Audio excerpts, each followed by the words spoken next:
भारत समेत दुनिया के अलग अलग हिस्सों में भगवान शिव के हजारों मंदिर, तीर्थ स्थल अपने अलग अलग चमत्कार और रहस्यों के कारण दुनिया भर में प्रसिद्ध हैं। दुनिया भर में भगवान शिव को समर्पित कई मंदिर हैं और इन्हीं में से एक है नेपाल का श्री पशुपतिनाथ मंदिर। नेपाल का श्री पशुपतिनाथ मंदिर भगवान शिव के 12 ज्योतिर्लिंगों में से ही एक माना जाता है। दोस्तों, नेपाल माता सीता की जन्मभूमि है और महर्षि वाल्मीकि की कर्म स्थली है। नेपाल आदिकाल से ही साधु संतों के लिए आकर्षण का केंद्र बना हुआ है। हिमालय की गोद में बसा ये नेपाल अपनी ऊंची ऊंची पर्वत चोटियों, धर्म, कला और अपनी प्रकृति के लिए जाना जाता है और इसी खूबसूरत देश की राजधानी काठमांडू से 3 किलोमीटर दूर देवपाटन गांव में बागमती नदी के तट पर ये मंदिर स्थित है। ये मंदिर भगवान शिव के पशुपति स्वरूप को समर्पित है। दोस्तों, पशुपति का मतलब है सभी जीवों के स्वामी, यानी जीवन का मालिक भी कह सकते हैं।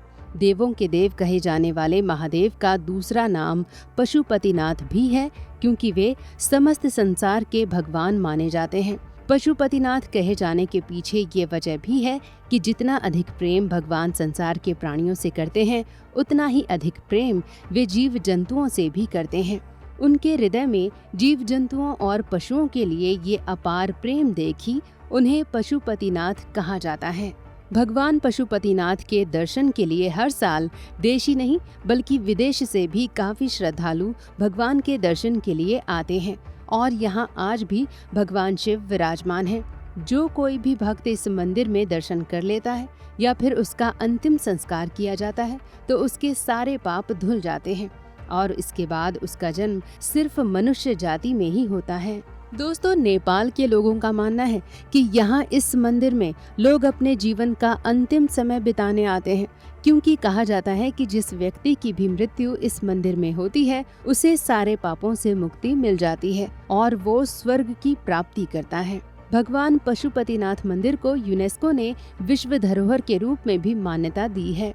नेपाल में महादेव का सबसे पवित्र मंदिर पशुपतिनाथ मंदिर को ही माना जाता है। पशुपतिनाथ दरअसल 4 चेहरों वाला लिंग है। पशुपतिनाथ मंदिर को 12 ज्योतिर्लिंगों में से एक केदारनाथ का आधा भाग माना जाता है, जिसके कारण इस मंदिर की शक्ति और महत्व और अधिक बढ़ जाता है।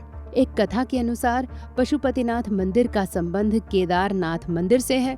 जब महाभारत के युद्ध में पांडवों ने अपने ही रिश्तेदारों का रक्त बहाया, तब भगवान शिव उनसे बेहद क्रोधित हो गए थे। जब पांडव भगवान शिव से माफी मांगने के लिए निकल पड़े, तब गुप्त काशी में पांडवों को देखकर भगवान शिव वहां से विलुप्त होकर एक अन्य स्थान पर चले गए थे। उस स्थान को ही आज केदारनाथ धाम के नाम से जाना जाता है।